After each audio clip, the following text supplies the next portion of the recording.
You might want to grab a coffee for this one. We're back! Season 3, Lost My Ducks. How's everybody doing? Nice deep breath. How are you guys doing? Sorry it's been so long. Season 3. We're on Season 3. Are you guys ready for Season 3? I think I am. I hope you guys have been good. My life's been a mess. Chaotic dumpster fire. It's been great, but that's fine. We'll get into that in this season. In this season, I want to kind of talk about some life experiences that I've had personally, and hopefully they'll shed some light on things that you guys are going through, or maybe they'll help somebody, or some of them are just some funny stories. It'll be great. It'll be great. We're going to have a lot of fun.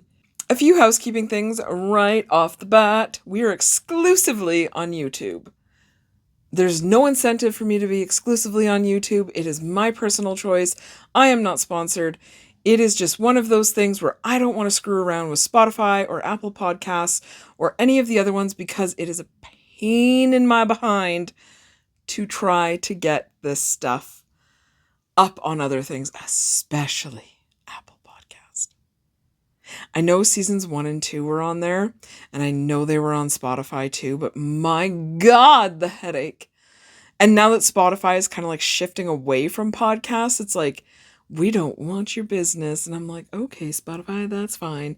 I also was really disappointed in all the different hosts that I tried. I'm not going to name any of them, but I did try a couple and it was just ick and ick. I even paid for one and it wasn't my favorite. So, exclusively on YouTube. Every once in a while, my cats will be in to interrupt because that's what they do. If you watch the channel in any capacity, you know it's Beans and Marley. And you know they can be bad cats. I will be doing this predominantly in my room because it's air conditioned in here and downstairs is not. These tend to take a lot longer to film than the 10 minutes for my shorter videos that I can do downstairs and just turn the fan off quick, do the video up here. These take me about an hour, so we are going to be doing this in my bedroom that is air conditioned. And I'll have my office space set up because I do have a little office in here. I have a huge room. I can fit 2 king-size beds in here easily. So, all that's out of the way. Our first episode of season 3 of Lost My Ducks. Still can't find them. They're somewhere. I don't know. They're at a rave. They're on the roof. Whatever. This is going to be a doozy. So I got permission from a friend of mine to kind of tell this story. Okay. This story involves her, myself, and a third person. We're going to call the third person Tanya. And we're going to call my friend Morgan, okay? Not Tanya Harding and not Morgan Adams. So that's who they're going to be referred to as. And I'm going to keep parts of this story really vague because there are things, 1, I'm not too sure of. 2, there's legal stuff involved. 3, I don't want to get in any trouble legally. And 4, I don't want to really give away whereabouts and stuff of certain people or myself or whichever, right? So, buckle up. Are you guys ready? I'm ready. So, once upon a time, twinkly music. We don't have twinkly music. It's all good.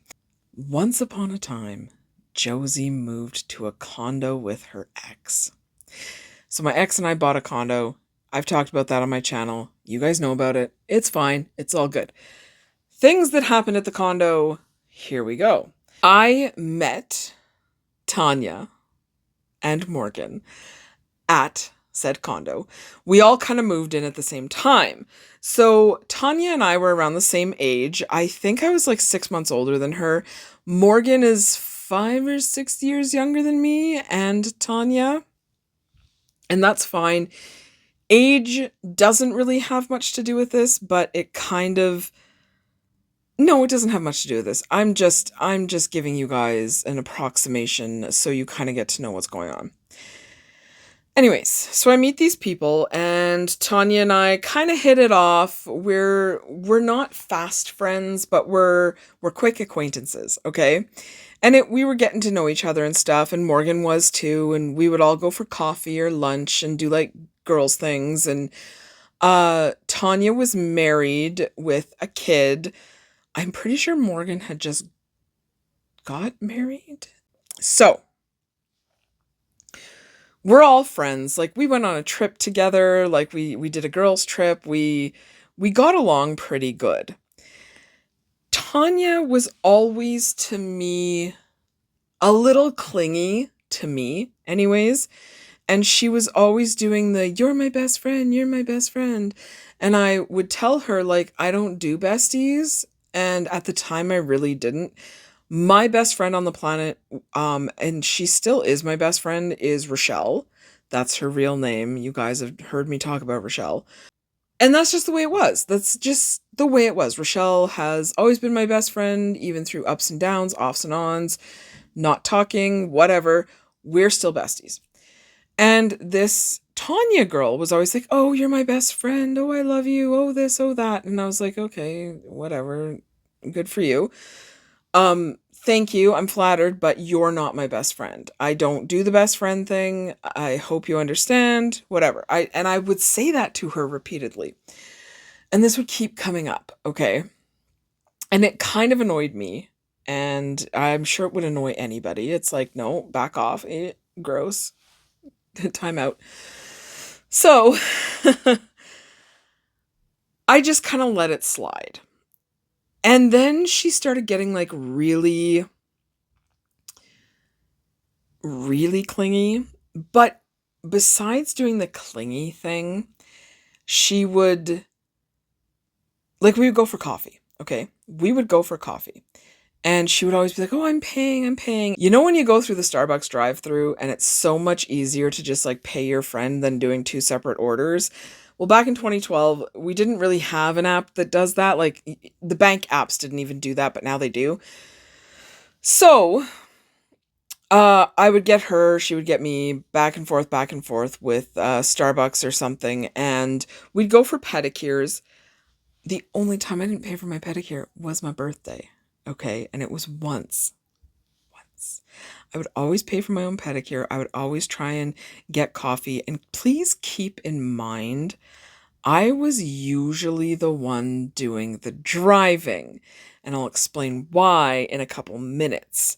So, she would start telling people behind my back, unbeknownst to me, oh, I pay for everything for Josie. She's always broke.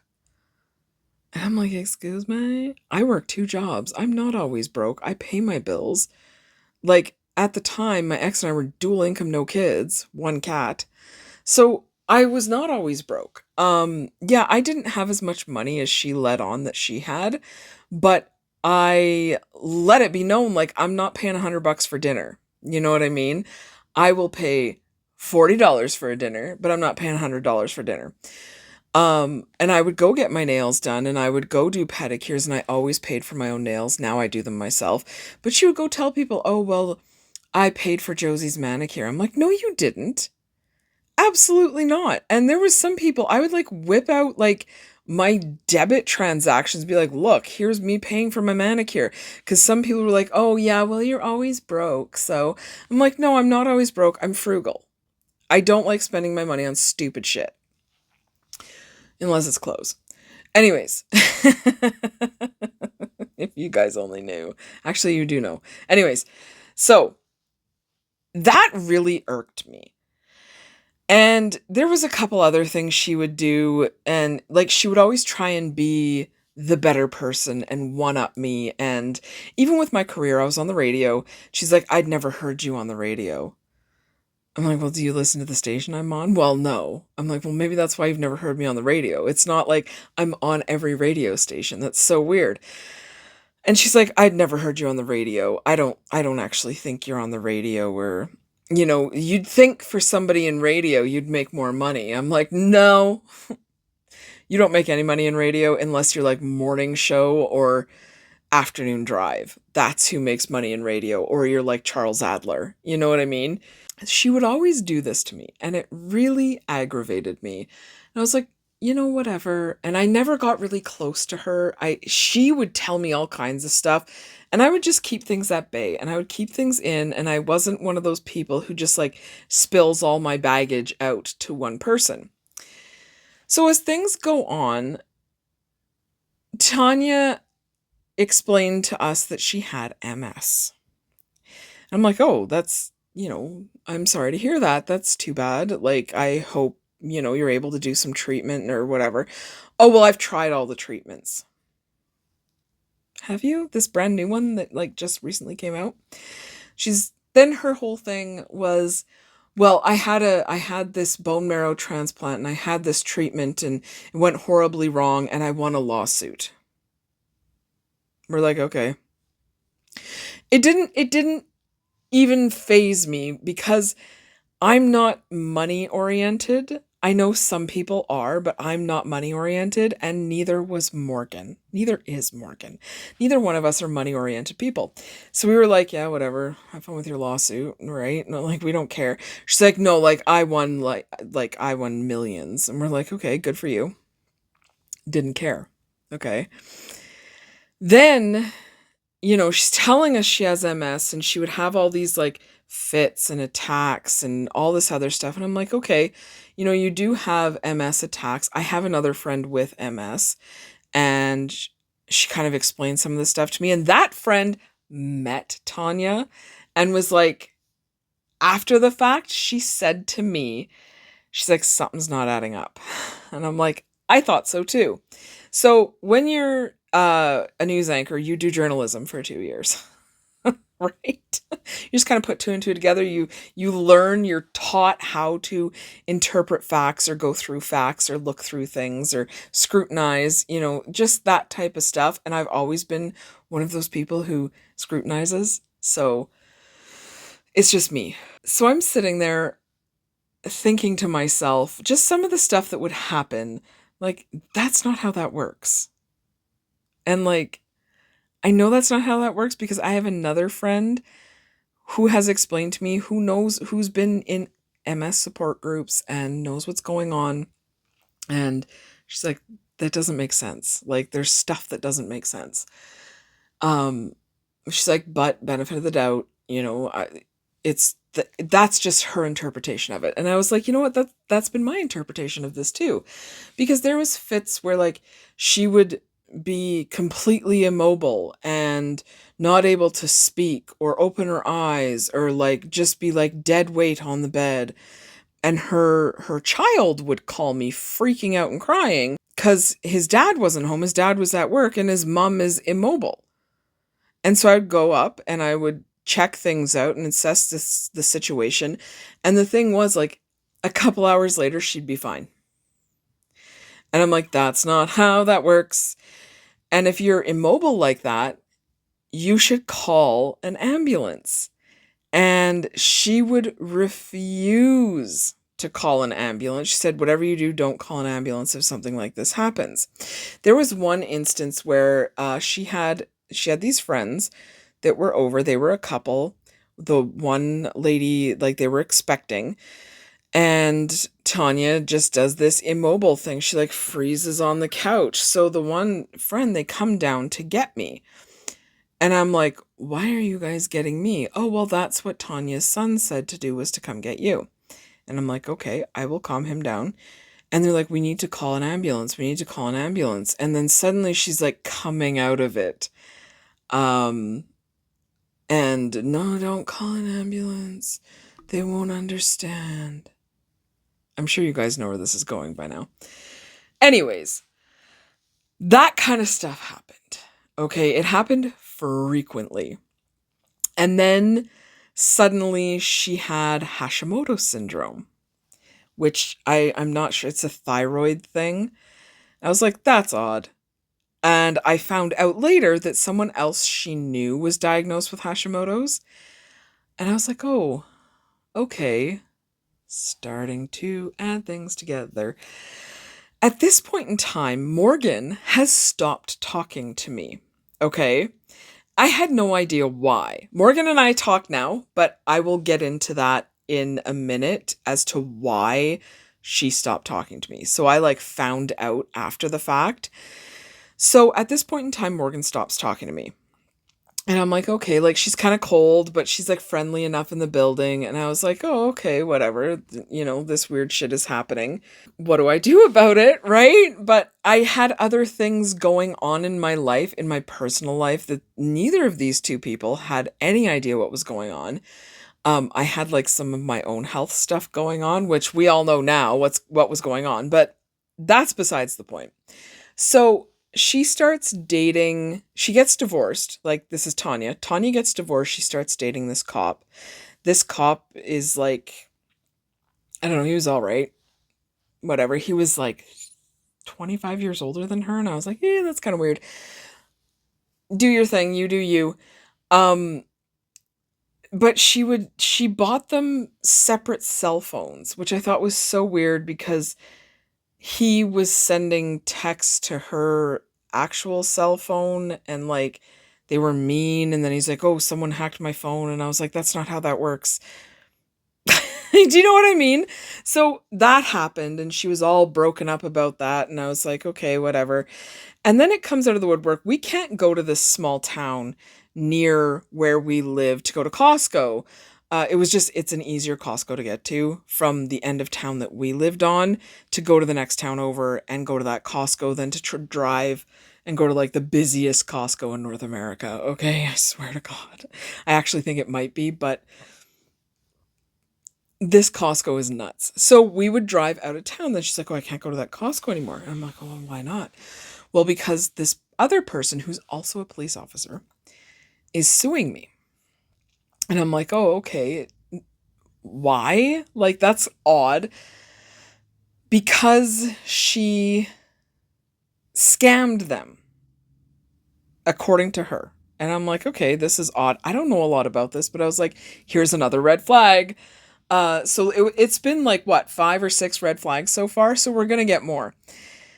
This is why I kept my distance from this person, because every second thing, like, she was very good at gaslighting people, and just, it didn't make sense, okay? So that happened. We can't go to the small town. I still go to the small town. I had friends who live in this town just outside the city, and I would go visit them, and Tanya would be like, I can't believe you go to that town. Like, what if... I'm like, no, I have friends who live there. I don't give a shit. Like, you're crazy. So she started asking me to drive her to appointments. And I was like, okay, yeah, no problem. Like, I usually worked evenings. I'm like, if I'm not working, because I was in radio, I would work from 5 to 2 in the morning. Because my show was pre-tape. And anyways, I would work from 5 to 2. 5 p.m. to 2 a.m., roughly.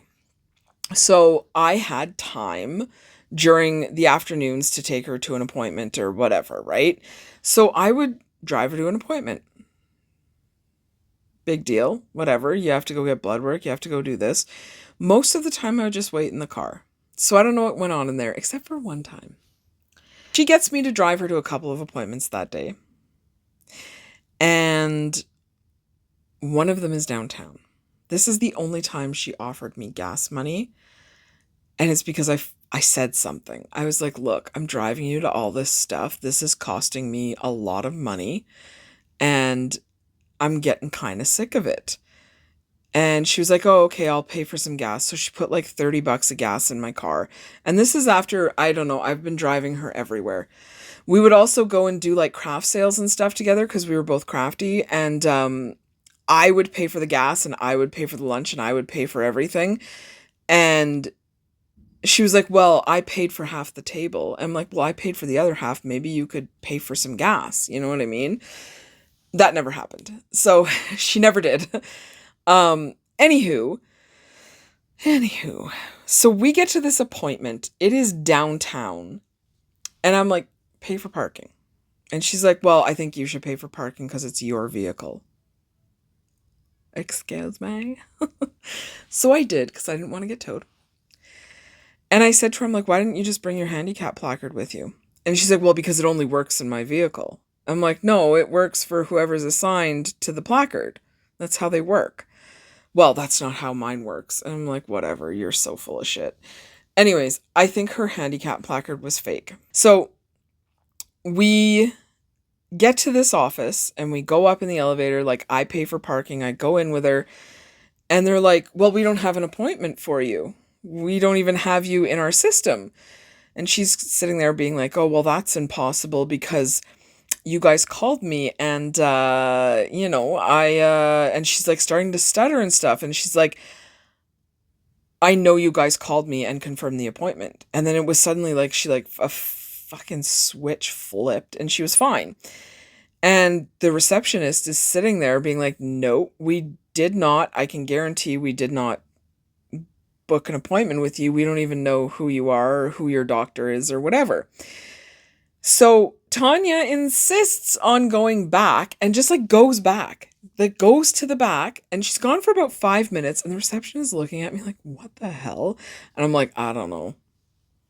Like, I have no idea. Whatever, like, I just drove her here. I don't know. And in my head, I'm thinking, crazy. Do you know what I mean? I was like, wow, you're crazy. So she comes back out and she's like, well, I guess the doctor really didn't know who I was. And I was like, well, obviously. Like, come on, girl. Like, we all know this. So we leave. She's in a bad mood.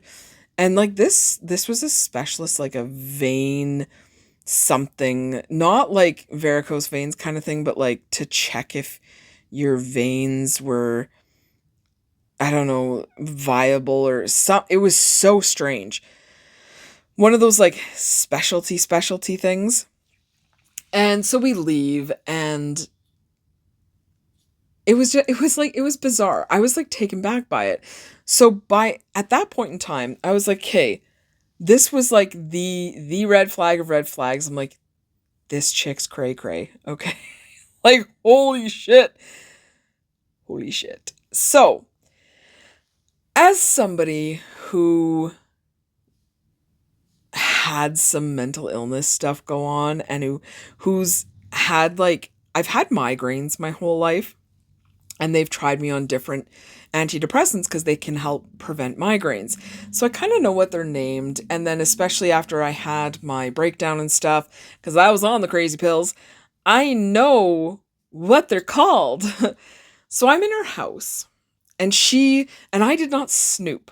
I just want to make that perfectly freaking clear. I didn't snoop. Her medication was like on a shelf and out in the open.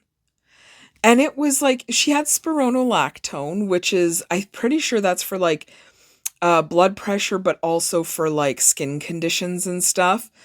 And she had some other like things, but she also had lorazepam, which is Ativan. She had Dexedrine, which is for ADHD. My ex took Dexedrine. He took the time release, like the slow dose.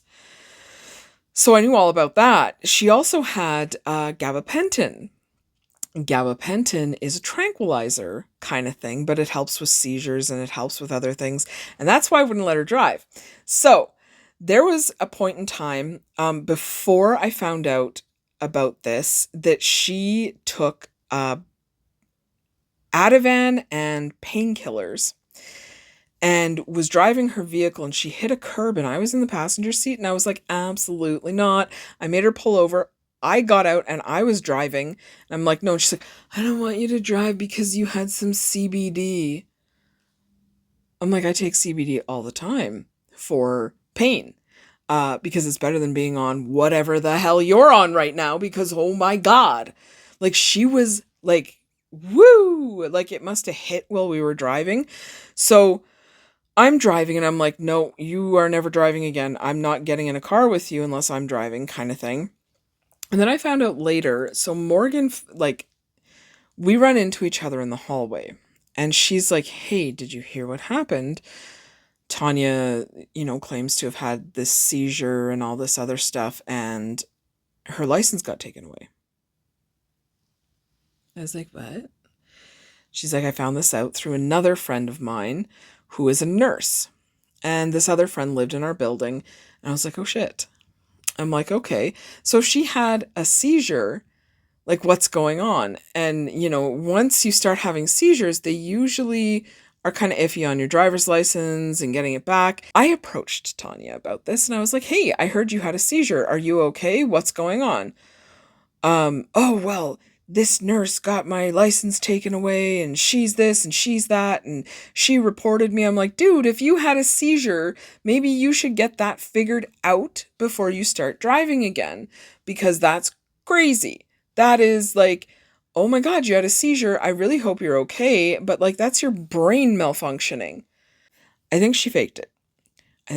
Went to the hospital and was like, oh, I had a seizure. I had this happen, and was trying to get medication.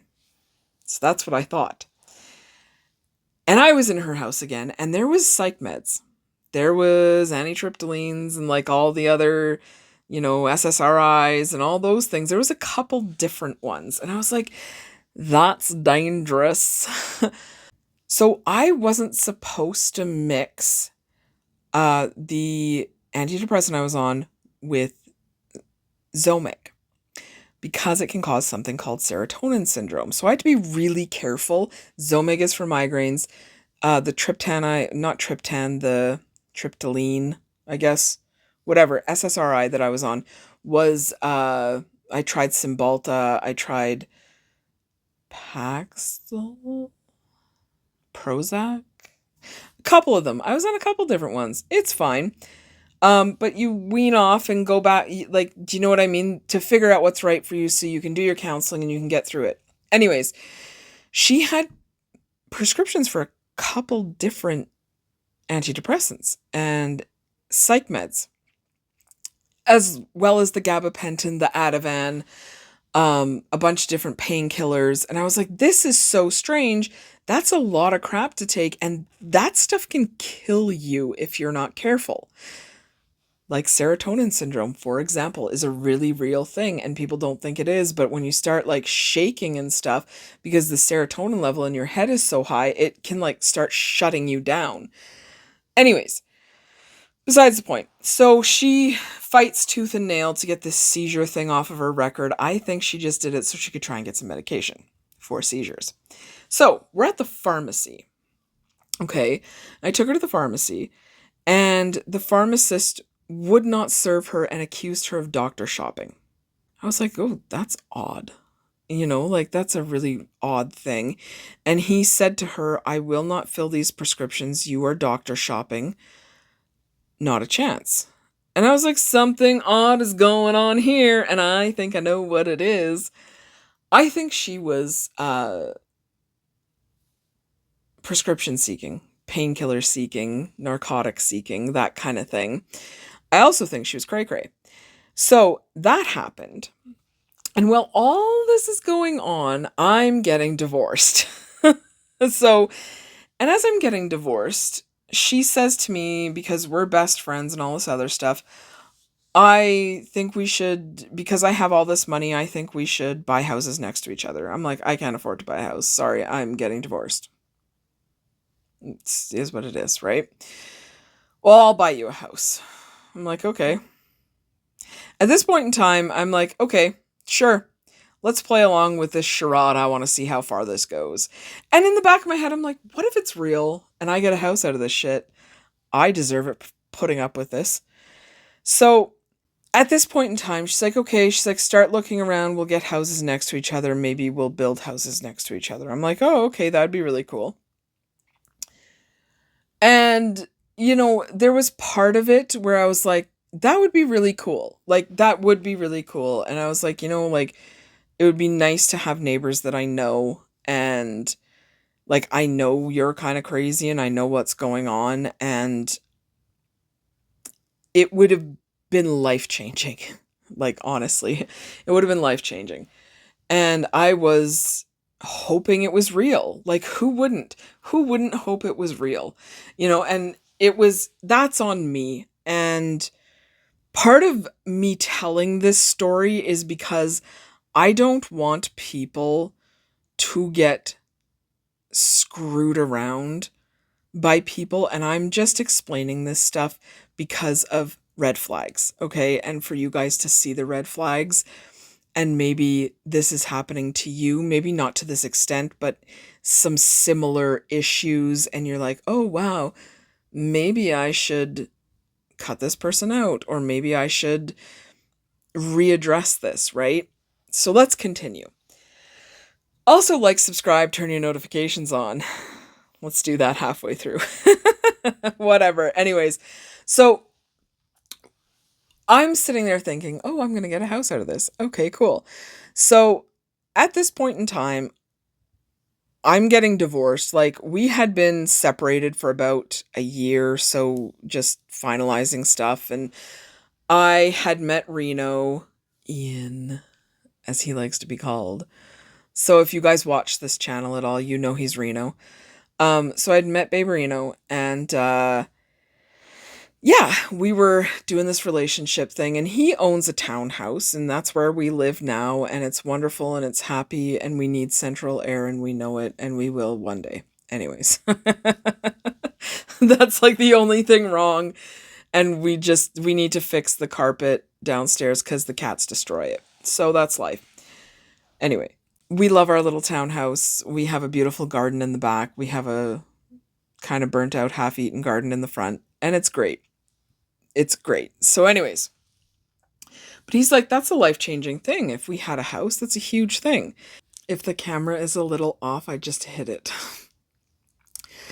So that's a life-changing thing. And he understood and acknowledged it's a life-changing thing, but he said to me, I really don't think this is going to happen. And I was like, I don't think so either, but let's just play along, right? So we looked at a couple houses, and I was like, hey, we found some houses. Oh, well, I can't. Maybe if we just lived in the same neighborhood. And I was like, okay, that's fine. No, maybe I'll just get you one. So this is over the course of about a year. Okay, this is a year of my life. I wish I got back. So this is over the course of a year. And I had finally found one. And it was in the same community I live in now. And I was like, okay, this is the one. It was way under what my budget was. By about $200,000 under what the budget was. And I was like, okay, I found it. Here's the realtor's contact information. And that realtor was an old friend of mine. And so this affected me. It affected my friend. It affected my family. It affected my new relationship. It affected a lot of different things. And she's like, okay, I'll get on it, blah, blah, blah. I have to let my uncle know. Uncle. Like, you know how you all have like that uncle that was like a family friend or whatever? So she's claiming her uncle is one of the people from Dragon's Den, the guy who owns Boston Pizza. Okay. And I was like, no, he isn't. So I did some digging. And this is when I really, really was knowing and noticing she had some really big issues besides lying about medical stuff. So I'm a journalist. What do you guys think I did? I called and I emailed and I got in touch with his personal secretary. Okay. I really did. And I was like, hi, blank. Here's the situation. I just wanted to let you know that this is happening. And this person is going around saying this to people and really pushing it home that she's some sort of millionaire. She also told everybody she owned a hotel in one of her like drug-induced states. She was like, I own a hotel by the airport, which I also investigated, and she didn't, by the way. Just FYI. Anyways, so his personal assistant, or not personal assistant, personal secretary, they're different, got back to me, was like, thanks for the information. Like, we're going to kind of look into this because it is really weird. And that was the end of it. So I mentioned that to her. I was like, hey, which hotel did you say you owned? And I kind of looked into it and I couldn't find it. Oh, well, I sold it. My uncle. And I'm like, well, no, I looked into that too. And at this point in time, she's like livid with me, doesn't talk to me for a month. And I kind of talked to Morgan a little bit in between these point in time, blah, blah, blah. And then she comes back, Tanya comes back with a story, and she's like, well, they're hiding it and they don't want these people, they don't want anybody to know that we're related or anything like this. I'm like, yeah, but you told me you're not related. You told me he's like family friend uncle. And she's like, well, they don't want anybody to know and it's very private. And she even went so far as to fake a phone call with him while we were sitting in a restaurant. Yeah, I know. I know. And you could tell the phone call was fake because when she had the phone up to her ear and she moved a little, it was still on the lock screen. Like it was just, you could just tell. Anyways, fake phone call. Very clever, but not that clever. So, while all that was happening, with our old condos, there was another issue occurring, which I think she was in on, and I'll tell you this part of the story. So, part of this is still in legal limbo, so I can't like quite elaborate on this. But the property management company had one of their representatives working for them who represented our condo complex. She was stealing money out of the reserve funds of ours and a couple other to the tune of about $3 million. And then she fled the country. Yeah, she's gone. So was our money. Our reserve fund was gone, and a couple other properties around the city, their reserve funds were gone. I think Tanya was in on it. So she approaches this reporter here in the city for a news outlet and then comes to me and says, oh, reporter doesn't know who you are, has never heard of you. And I was like, oh, that's strange because here's their phone number. Do you want me to call them and ask them if they've never heard of me? Yeah. Yeah. I know, right? And she got mad at me for that right there. And I was like, well, I could text them too. Just to, just in case they're on a story and I don't want to interrupt a live or something. Yeah. So that happened. There's more to that, but it's going to come as we kind of progress. The story is almost done. Okay. There is more to that. So I've called her out on her hotel. I've called her out on her sickness, and I had my breakdown, and then I am in the process of getting diagnosed with EDS, and we already knew I had POTS and all this other stuff. We're sitting in a Wendy's, okay? And I'm telling her kind of about this, and not even a week later, she's starting to have symptoms of EDS. I'm like, that's not possible because it's a connective tissue disorder. So it is really hard to fake. And she is like the stiffest, just can't move anything human being you've ever met. And I was like, well, that's not how it works. She's like, well, I have a rare type. I'm like, no, that's not how any of them work. It's a connective tissue disorder that makes you friggin' floppy, like just like, I don't know. Woo. Right? Those are just a couple of my party tricks. So she's getting mad at me, and then suddenly she has blood pressure issues and she has all these problems and blah, blah, blah. And she's going to the doctor and she's going on blood pressure medication. And I was like, you shouldn't be taking that if if you don't have high blood pressure. I can do whatever I want. And then I find out she's on keto. And at this point in time, we had the same doctor because I needed a family physician because mine retired. And I was like, okay, this person was taking patients. Great doctor. But I went to the doctor and I had my breakdown and all that other stuff. And she helped me through a lot of it, this doctor. And I was glad that it was a she, because if you know, you know. Anyways, so I said to this doctor, I was like, look, Tanya is doing keto and you have her so she's monitoring her blood pressure for high blood pressure, but she's also doing keto and she's not doing it properly. And the doctor was like, okay. Thank you. So Tanya comes back to me like 2 weeks later, mad as hell, because the doctor's no longer prescribing her blood pressure medication because she shouldn't be on keto. And I was like, dude, I don't want anybody to die.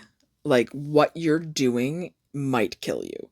That's how weird this got with her so-called EDS and her so-called high blood pressure. And she was trying to say that that was POTS. And I'm like, that's not POTS. If you know, you know. One day we'll talk about POTS. That's a whole podcast. Just talking about POTS. We'll have a grand old time.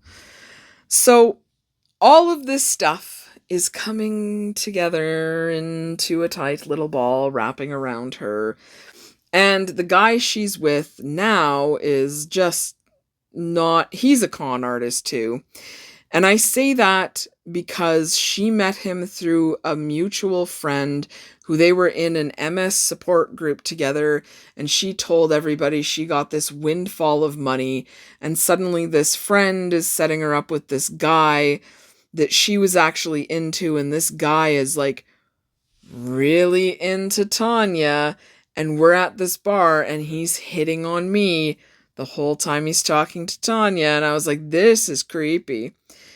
Anyways, they end up breaking up because he probably figured out instead of a long con. And I warned her about him. I said, I think he's trying to con you. Well, cons don't take this long. I'm like, yeah, it's called a long con. You have no idea what you're doing. Or she did, and she was just playing along because she had already stolen money out of our reserve fund with the other lady. Anyways, so this guy, she calls me, and this is like a couple of weeks before she flees. She calls me and tells me this guy stole $10,000, drugged her, and moved out of her house and stole a bunch of her stuff. And I was like, yeah, right. Anyways, and then she's back with him like 2 weeks later. He apologizes, returns her money, blah, blah, blah. And then she tells me I'm there with Reno and I had just sewn her some curtains for her camper that she bought. And she's like, I just got off the phone with my uncle and I'll have a check for $50,000 ready for you on Monday morning. And I was like, no, you won't. I was like, okay, that's crazy. I'm like, where do I pick it up? And she's like, the Scotia Bank downtown. I'm like, okay, which one? Oh, the main branch. I'm like, oh, okay. I'll be there on Monday. What time? And she's like, I'm not sure what time. I'll have to figure that out. I'm like, okay. I knew it wasn't happening. Okay. I knew it wasn't happening. I did not go to Scotiabank. So it didn't happen. And I was like, yeah, that check wasn't there. And she's like, oh, yeah, there's something happened, blah, blah, blah. I was like, you're full of shit. Anyways. So not even a week later, she calls me and she's crying. She's like, where are you? I'm like, oh, I'm driving to Reno's, whatever, right? She's like, I'm driving too. And I'm like, oh, okay, where are you driving? Like, have a nice drive. I'm driving back home. I'm like, oh, so home is across the country. Canada's a big place. And instantly I'm like, thank God. I'm like, okay, have a good drive. And I hung up. I was like, yes, you're gone. You're gone, you're crazy, you're gone. So she was gone. She was going back home, and I was more than delighted. About 2 weeks goes by, and she texts me on Facebook Messenger because I had blocked her on my phone.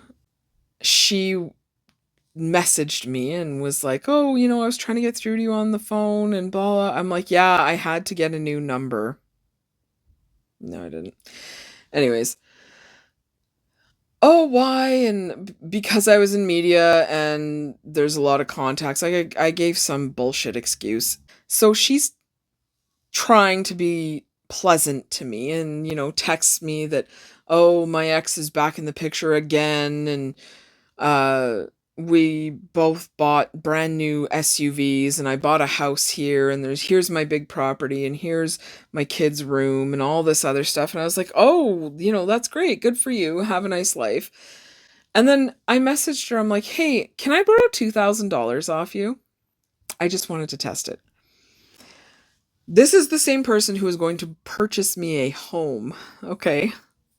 This is the same person who not even a month earlier said there was $50,000 waiting for me at the bank for like home furnishings and stuff like that. And I was like, oh, okay. I was like, hey, can I borrow $2,000 off you? $2,000. That's it. I'm like, I'll pay you back. It'll be in payments. It'll take me like 6 months to pay back. Whatever. Can't do that. Because if I give you $2,000 once, you'll just keep asking for it. I'm like, I didn't ask you to give me $2,000. I asked if I could borrow $2,000. And then she says it again. She says, I can't give you $2,000 because that's when people just keep asking you for money. I'm like, I didn't ask you for it. I asked if I could borrow it. I have never been in debt to you in my entire life. And I never will.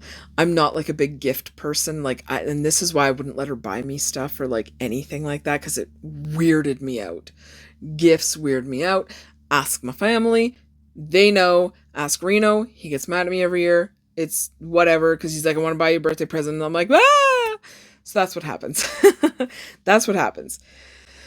So she blocked me. And I'm like, that's fine. That's fine. Now, in regards to all the condo stuff, I got a text because I appeared anonymously on the news talking about some of the condo stuff because I worked for a rival station, so I couldn't actually appear. So it had to be an anonymous appearance, and that was fine. They filmed me from the back, and everything was good. So this reporter texts me. They're like, hey, I got a question for you. And I'm like, okay. Did you suspect that Tanya was stealing that money too? And I was like, yes, I did. 100%. I think Tanya was in on it. And the reporter was like, me too. Do you have any evidence of it? So I sent them everything I had. Right? Because that's what we do. We're reporters. Anyways, I don't know what came of that. It's still an open thing. As for Morgan, I get a call from Morgan. And she's like, hey, I just wanted to see how you're doing. And, Tanya left and all this other stuff. And I'm like, yeah, it's a shame. Hey. And she's like, hey, I wanted to ask you something. And I was like, okay. She's like, why do you hate me? And I was like, what? I'm like, I don't hate you. I'm like, I figured you didn't like me because you stopped talking to me and I don't know what I did. She's like, well, Tanya told me that you said I was a bad mother because I didn't look after my child well enough, and my child had a bit of a speech impediment. Now her kid is fine. And she took her kid to get speech therapy. And I'm like, no, I said to Tanya that I thought that was, commendable. Like, congratulations, like, nip the problem in the butt, right? Every kid has issues. Who cares? And I'm like, Tanya told me that you didn't think I actually got migraines and you didn't think I had allergies and that you didn't think there was actually anything wrong with me. And that you thought I was lying about it all. And she's like, no, I never said that. I was like, yeah, well, I didn't say it either. So Tanya was trying to put a wedge between Morgan and I to stop us from talking to one another because we were figuring it out. So Morgan tells me that Tanya took her out to this big piece of land she owned and was going to buy her a house and all this other stuff. And I was like, wow, I heard the same story. I heard the exact same story. So it turns out Tanya may be a narcissist and maybe actually Delulu. And I also found out from Morgan that Tanya, it was confirmed that she was drug seeking and things were catching up with her and the province was catching up with her and people were realizing what she was doing. So there you have it. There is the story of Tanya and Morgan. And if you guys have any questions about this whatsoever, please leave them below. We may do like a little recap episode of The Tanya and Morgan saga. And Morgan and I are still friends, and it's great. And I talked to her like a couple days ago, and she was the one who was like, absolutely tell the story. We were having lunch at McDonald's. Every once in a while, a McLunch is great. And she was like, you have to tell the story. Just tell the story one day. You have my full permission. Just change the names and stuff. Don't give away locations. And I was like, yeah, absolutely. I will absolutely do that. So there's the story. And if you guys have any questions, leave them below. I will try to answer them. If any of you have experienced anything like this, please let me know. We can't be the only ones. Anywho, that's that. That was a long one. There is the first episode of season 3 of Lost My Ducks. I hope you guys enjoyed it. I hope you come back for more. And I'll talk to you guys in the next episode. Bye!